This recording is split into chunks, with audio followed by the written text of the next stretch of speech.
Alright, jadi tadi kita dah main. So kita akan tengok sebab tadi kita target untuk dapat Shinchan kan.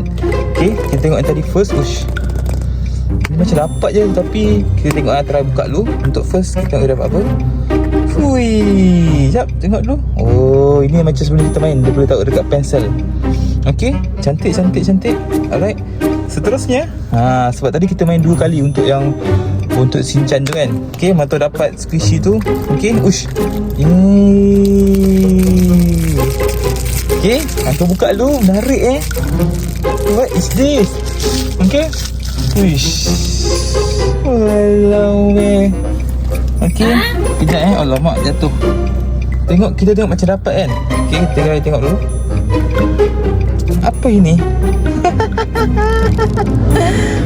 Peliknya ini. Okay, oh dia kitchen ke? Dia boleh letak kat handphone.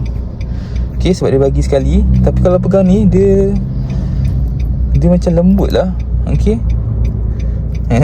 buntut Doraemon geng. Ui yo, squishy. Wow. Okay, kita berjaya dapat. Okay, ni nanti boleh letak sekali tali dia. Okay, lagi satu ingat tak ada angka ada main. Lagi satu angka target dapat bouncy ball kan. Ni dia punya bola lah. Okay, sebelum Angka ada dapat, boleh tengok video sebelum ni.